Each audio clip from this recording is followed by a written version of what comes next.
Hello children, I hope you all are good. So once again I am here with the another topic of SST, that is major development in the arts.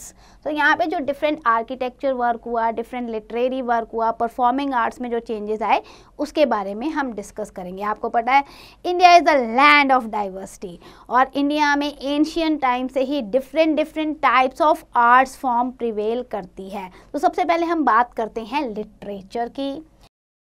जब Britishers नहीं आए थे तो भी India में जो है अपना एजुकेशन सिस्टम चलता था। बेशक वो रिलीजियस इन कैरेक्टर था, कुछ जनरल वर्क्स में होता था, पहले बायोग्राफीज लिखी जाती थी, ट्रेवलॉजेस होते थे। ब्रिटिशर्स आए तो उन्होंने डॉक्यूमेंटेशन करना शुरू कर दिया बहुत सारे अपने रूल ओवर को, एडमिनिस्ट्रेशन को। इसके बाद उन्होंने वेस्टर्न एजुकेशन को देना स्टार्ट कर दिया, न्यू एजुकेशन पॉलिसी को वो लेकर आए। लेकिन लिटरेचर में अगर हम देखें तो बहुत सारी other forms of literary sources हमें मिले हैं, लाइक फिक्शन हो गया, नॉवल हो गया, ड्रामा हो गया। Focus of literature change with the passage of time. आप देखो अब जो लिटरेचर था वो रिलीजन पे भी लिखा जाने लगा, माइथोलॉजी पे भी लिखा जाने लगा, इंडिविजुअल कैरेक्टर को लेके लिखा जाने लगा, करेंट प्रॉब्लम को लेके लिखा जाने लगा। आप देखो नील दर्पण, नील दर्पण क्या था? इंडिगो कल्टीवेशन को प्रॉब्लम को डिपिक्ट कर रहा था। तो इस तरीके के बहुत सारे लिटरेरी वर्क हमें देखने को मिलते हैं। और प्रिंटिंग प्रेस जब आ गई तो एक रेवोल्यूशन हो गया, यानी कि प्रिंट रेवोल्यूशन ने तो लिटरेचर को और ज़्यादा बढ़ावा दे दिया, क्योंकि अब बुक्स जो है हाथ से लिखने की ज़रूरत नहीं थी, प्रिंट हो जाती थी जल्दी से। कैरेक्टरिस्टिक्स ऑफ मॉडर्न लिटरेचर की अगर हम बात करें, the subject chosen for the different form of literature included the current topics भी होते थे, या कोई प्रॉब्लम फेस कर रहे हैं उससे रिलेटेड भी होने लगे थे, या इंडियन लोगों की और उनकी कंडीशन, उनकी सोच के ऊपर भी जो है अब किताबें या लिटरेचर लिखा जाने लगा।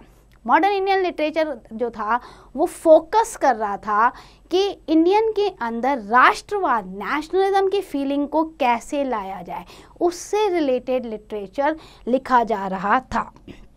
देन पास्ट ट्रेडिशन अगर आप देखोगे, और जो पास्ट कस्टम था उसको ग्लोरीफाई किया जा रहा था, हिस्ट्री को रीइंटरप्रेट किया जा रहा था। हालांकि जो इविल्स थे इंडियन सोसाइटी में उसके अगेंस्ट भी बातें लिखी जा रही थी। Different forms chosen for literature were borrowed from European styles. आप देखो उन्होंने यूरोपियन स्टाइल में भी देखा कि भाई वो वर्स में भी लिखते हैं, प्रोज में भी लिखते हैं, तो इस तरीके से इन्होंने भी अपना जो आर्ट था लिखने का अलग अलग तरीका था, काव्य रूप में लिखें, गद्य रूप में लिखें, कहानी के रूप में लिखें, नाट्य रूप में लिखें, ड्रामा के रूप में लिखें, थिएटर के रूप में, परफॉर्मिंग आर्ट में लिखें। तो मतलब कहने का मतलब था स्टोरी फॉर्म्स हो गए, शॉर्ट हो गया, शॉर्ट स्टोरीज हो गई, तो अलग अलग तरीक़ों से लिटरेचर लिखा गया। Most of the Indian writers जो थे वो इंडियन नेटिव लैंग्वेज जो होती थी ना उसमें लिखते थे, इंग्लिश और फ्रेंच में वो लिखना प्रेफर नहीं करते थे। आप देखो फिक्शन की अगर हम बात करते हैं, जो दूसरी दुनिया में हमें ले जाते हैं, इमेजिनरी, तो उसमें हमारे जो आते हैं मॉडर्न टाइम्स में इंक्लूड होते हैं हिंदी उर्दू नॉवल, गोदान, रंगभूमि, ये मुंशी प्रेमचंद जी ने लिखे हैं। देन आप देखिए आपका विभूति भूषण जो थे बंगाल में, उन्होंने लिखा था पौथर पंचाली। रेणु ने हिंदी में लिखा था मैला आंचल। तो इस तरीके की बहुत सारी हमारे पास नॉवल उभर कर आए जिन्होंने उस समय के हमें कहते हैं ना फिक्शंस और जो समस्याओं को मतलब उन्होंने दूसरे तरीके से दिखाना शुरू किया। जैसे यशपाल का था हिंदी में झूठा सच, हैदर का था हिंदी में आग का दरिया। तो इस तरीके की किताबें और नॉवल हमें मिले हैं।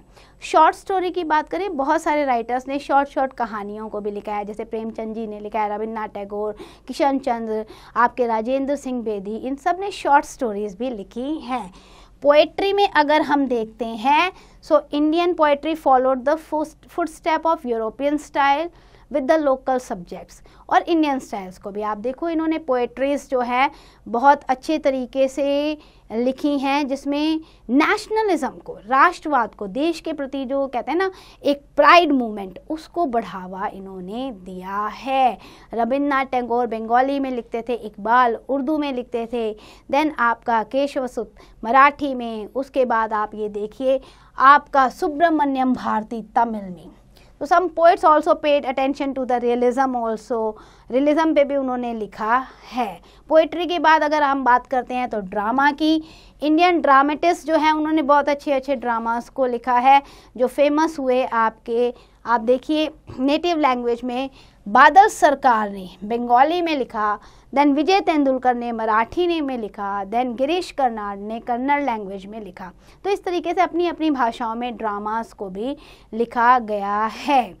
आपका जो मुंशी प्रेमचंद, रविन्द्रनाथ टैगोर बहुत अच्छे स्टोरीज को, ड्रामास को लिखते थे। Later of these two became world famous of his Gitanjali, क्योंकि रविन्द्रनाथ टैगोर अपनी गीतांजलि के बहुत ज़्यादा फेमस हुए। गीतांजलि के लिए उन्हें नोबल प्राइज़ भी अवार्ड किया गया था। इसके अलावा आर के नारायण, मुल्क राज आनंद, राजा राव, इन सब ने भी बहुत अच्छे नावल लिखे। डॉक्टर राधा कृष्णन ने भी ड्रामास को लिखा। इवन उन्होंने नेग्लेक्ट किया इंग्लिश लैंग्वेज को कम्प्लीटली और इंडियन लिटरेचर को बढ़ावा दिया। पेंटिंग की अगर हम बात करते हैं, ब्रिटिशर्स के आने से पहले भी इंडिया में different kind of painting styles establish था। कांगड़ा स्टाइल ऑफ पेंटिंग जो है वो बहुत फेमस है, रिच स्टाइल है, which was chiefly use in the palaces, महल में यूज़ होती थी। देन आपका six style of portrait painting, ये भी डिटेल्ड और फाइन स्टाइल पेंटिंग है। हालांकि इंडियन रूलर्स जो है धीरे धीरे जब डिक्लाइन होने लग गए थे, सो पेंटर्स को इतना पैट्रोनेज नहीं मिला और यूरोपियन स्टाइल से भी बहुत सारे पेंटर इन्फ्लुएंस हो गए थे। अब आप देखो, at this time painting was influenced by the new concept social reforms. इसको दिखाना, पहले क्या होता था राजाओं के रिलेटेड पेंटिंग बनती थी, अभी क्या है समाज से रिलेटेड पेंटिंग बनने लगी। Different different water colours, papers, oil colours, जो न्यू इन्वेंशन आती जा रही थी, न्यू अवेलेबिलिटी आती जा रही थी, उसको यूटिलाइज किया जाने लग गया था। Spirit of nationalism encourage the painters, अब उन्होंने जैसे भारत माता का पोर्ट्रेट बना दिया, तो इस तरीके के डिफरेंट डिफरेंट पोर्ट्रेट बनाए जिसे देख के लोगों के अंदर नेशनलिज्म जो है वो जागृत हो। सम ऑफ द इम्पॉर्टेंट पेंटर्स जो थे इस पीरियड के, राजा रवि वर्मन, अबिंद्रनाथ टैगोर, नंदलाल बोस, तो इस तरीके के बहुत सारे पेंटर हुए। मिड 20वीं सेंचुरी में अगर आप देखोगे तो आपके पारितोष सेन, देन निरोध मजूमदार, एच.ए. गाड़े, शांति देव, इस तरीके के बहुत सारे पेंटर्स हमारी इंडियन सोसाइटी में आगे बढ़कर आए। परफॉर्मिंग आर्ट की अगर हम बात करते हैं तो परफॉर्मिंग आर्ट क्या होता है, जो परफॉर्म किया जाए, म्यूजिक, डांस, थिएटर, ये परफॉर्मिंग आर्ट्स है। इंडिया इसमें रिच है अपने इस आर्ट फॉर्म में। हर तरीके का वाद्य यंत्र आप देखो इंडिया बजाता है और इससे भी अनोखे वाद्य यंत्र जो है आपको इंडिया में मिलेंगे। Classical music, classical dances, folk dances बहुत अच्छे से प्रिवेल हैं, integral part of our life हैं और इससे कहते हैं ना एक मन को शांति मिलती है और बहुत अच्छे से इसको यूटिलाइज किया जाता है। Different type of folk plays, आपकी पपेट्री शोज जो है इन परफॉर्मिंग आर्ट्स के थ्रू दिखाए जाते हैं। India has a rich tradition of musical instrument. आप ये देखो, आपका मृदंग, तबला, हारमोनियम, सितार, सारंगी, सरोद, संतूर, फ्लूट, शहनाई, बहुत सारे इंस्ट्रूमेंटल आपको यहाँ पे मिलेंगे। Then these performing arts were further enriched during the British period when artists came to know of Western style। फिर Western style को भी इन्होंने अपनाया, उसमें भी उन्होंने इसको कॉम्बो किया, मिक्सचर किया और new style, dance form, new folk form, new music को भी इन्होंने जगह दी। इंडियन फिल्म्स जो है it made the deeper impact on the people. ऐसे लोग जो है ना बॉलीवुड में जो देखते हैं उनको लगता है this is the reality. So Indian films ने भी जो है बहुत आगे तरक्की किया। डिफरेंट स्टाइल बोथ नेटिव और international have been blended to give new form art in the film. So Bollywood film भी होती हैं, आर्ट फिल्म्स भी होती हैं, सोशल लाइफ से रिलेटेड फिल्म्स भी होती हैं, शॉर्ट डॉक्यूमेंट्री फिल्म्स भी जो हैं वो दिखाई जाती हैं। अब बात करते हैं हम आर्किटेक्चर की। तो आर्किटेक्चर स्टाइल इंडिया का बहुत इनरिच है। मेडिवियल पीरियड देखो या एंशियंट पीरियड देखो, आपको दिखता है हम्पी हमारे रहे एंशियंट में, है ना। सदर्न इंडिया के टेम्पल देख लो। मेडिवियल पीरियड में मुगल टाइप का आर्किटेक्ट वर्क देख लो। अभी इस पीरियड में अगर आप देखते हो ब्रिटिशर्स के टाइम पे, तो parliament house, India Gate, Rashtrapati Bhavan, Victoria Memorial, Fort William, Fort Saint George, Gateway of India, ये ब्रिटिशर्स ने ये मॉन्यूमेंट्स और बिल्डिंग को एक फाइन आर्किटेक्ट रूप में कंस्ट्रक्ट किया है। केस स्टडी पे चलते हैं बॉम्बे पे बेटा। बॉम्बे जिसे आज हम मुंबई कहते हैं, वेस्टर्न कोस्ट पे लोकेटेड है और ये ब्रिटिश पोजीशन के अंडर 1668 में आया था, जब पोर्टुगीज ने इसे गिफ्ट किया था ब्रिटिशर्स को एज ए डॉरी। तो ये एक मोस्ट इम्पॉर्टेंट प्रेसिडेंट टाउन है, प्रेसिडेंसी टाउन रहा है, एडमिनिस्ट्रेशन यहाँ से हुआ है। ब्रिटिशर्स ने यहाँ से बहुत सारा ट्रेड भी किया है, इकोनॉमिक कैपिटल बनाया था अपना। Bombay is also the cosmopolitan towns. आप देख सकते हो इंडिया के डिफरेंट स्टेट से बॉम्बे में आकर लोग रहते हैं, बिकॉज उन्हें लगता है हमें बहुत सारी एम्प्लॉयमेंट अपॉर्चुनिटीज़ मिलती है। बॉम्बे में आके कहा जाता है कि ये सपनों का शहर है, सपने पूरे होते हैं। N numbers of festival Bombay में सेलिब्रेट किए जाते हैं, जैसे गणेश चतुर्थी, बहुत भीड़ होती है बेटा, यहाँ पर बहुत अच्छे से सेलिब्रेट किया जाता है। गोविंदा फेस्टिवल हो गया। इसके अलावा यहाँ पर बम्बैया भाषा, हिंदी भाषा और मराठी भाषा बहुत प्रिवेल करती है। बॉलीवुड का बहुत बड़ा रोल रहा है बॉम्बे को आगे बढ़ाने में, क्योंकि फिल्म इंडस्ट्री इंडिया की बॉलीवुड यहाँ पे डेवलप हुई है और यहाँ से बहुत सारे फिल्म स्टार्स उभरे हैं।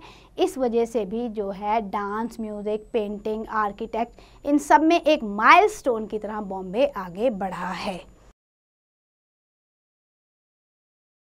अब पेंटिंग की बात करें तो बॉम्बे में भी बहुत डिफरेंट टाइप के पेंटर्स और आर्टिस्ट रहे हैं, जिन्हें नेशनल और इंटरनेशनल लेवल पे फेम मिला है, रिकॉग्निशन मिली है।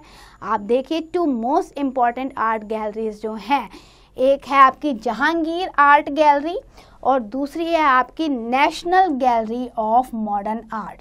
ये यहाँ पे इस्टेब्लिश है। Prince of Wales Museum also houses a large number of precious paintings, यहाँ से ले गए हैं। नॉलेज विंडो को चेक करो। Bollywood is the second largest film industry in the world after Hollywood. अब हम आते हैं परफॉर्मिंग आर्ट्स पे। All types of performing arts have made the good progress in Bombay. हर तरीके का परफॉर्मिंग आर्ट आपको मिलेगा, डांस हो, म्यूज़िक हो, आपका क्लासिकल हो, फोक हो, यहाँ पे अच्छे से डेवलप हुआ है। आर्किटेक्ट वर्क देखोगे तो आपको यहाँ पे बेस्ट आर्किटेक्ट वर्क भी मिलेगा। नंबर ऑफ रेजिंग बिल्डिंग, बहुत हाई बिल्डिंग आपको मिलेंगी और एंशियंट टाइम और मेडिवियल पीरियड के टाइम की कंस्ट्रक्ट की हुई बिल्डिंग भी मिलेंगी। Bombay has one 3 heritage conservation award, UNESCO से मिला है 2004 में।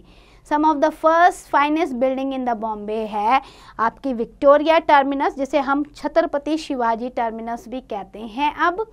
इसके अलावा Prince of Wales Museum, Gateway of India, General Post Office, Old Secretariat, Bombay Central railway, इस तरीके की बिल्डिंग्स आपको यहाँ पे देखने को मिलेगी।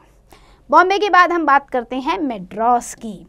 मद्रास यानी कि प्रेजेंट डे जो आपका चेन्नई है ना, उसे मद्रास कहा जाता था बेटा। ब्रिटिश ने इसे पहले तो फैक्ट्री की तरह बिल्टअप किया था, बाद में इसे प्रेसिडेंसी टाउन में कन्वर्ट कर दिया और ये पॉलिटिकल और सेंट्रल एक्टिविटीज़ का सेंटर बन गया ब्रिटिशर्स के टाइम पे। Still Madras continue to be the important presidency town. At present अगर आप देखोगे मद्रास यानी कि चेन्नई जो है वो कैपिटल टाउन है तमिलनाडु का और हम इसे कहते हैं गेटवे टू द साउथ। आप यहाँ देखो, आपको डिफरेंट आपको परफॉर्मिंग आर्ट दिख रहे हैं, कंस्ट्रक्शन दिख रही है, आपको मॉन्यूमेंट्स दिख रहे हैं। South India has always been an important centre of classical art form. यहाँ पे आपको हर तरीके का क्लासिकल और यूनिक कल्चर भी देखने को मिलेगा, ट्रेडिशनल ग्लैमर भी देखने को मिलेगा। Even different types of art, specially music और डांस में देखोगे the unique art you can find. Tamil जो है यहाँ की मेजर लैंग्वेज है जो बोली जाती है, और मोस्टली लोग जो है इसी भाषा को बोलते हैं और थोड़ा बहुत अदर भाषा को भी वो समझते हैं। अब इसके बाद आप देखिए, जो Tamil as spoken in Madras has assimilated so many English word that is called the Madras भाषाई, यानी कि जिसमें कुछ इंग्लिश वर्ड को भी इंक्लूड किया गया है। Large number of cultural activities जो है यहाँ पर होती है। पोंगल इनका मेन फेस्टिवल है जिसे सेलिब्रेट किया जाता है। इसके अलावा इम्पॉर्टेंट कल्चरल फीचर आप मद्रास का देखोगे। सो कल्चरल फेस्टिवल यहाँ सेलिब्रेट होते हैं जिन्हें हम कहते हैं कलफेस्ट। कलफेस्ट जो है ये नंबर ऑफ इंस्टीट्यूशन इसे हेल्ड करते हैं, जैसे आपका सारंग हो गया IIT चेन्नई का, देन टेकोफेस्ट हो गया कॉलेज ऑफ इंजीनियरिंग कॉलेज का, देन डाउन स्टर्लिंग हो गया बाय द लोएलो। तो इस तरीके से ये कल्चरल फेस्टिवल कलफेस्ट यहाँ पे सेलिब्रेट होते हैं। पेंटिंग की बात करें तो Tamil art and craft enrich है।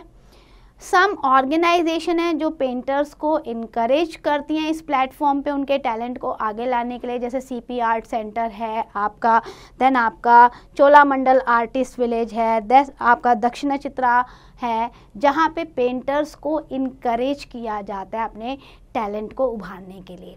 मद्रास जो है इम्पॉर्टेंट सेंटर रहा है classical style of music and dance के लिए, स्पेशली आपका भरतनाट्यम जो है।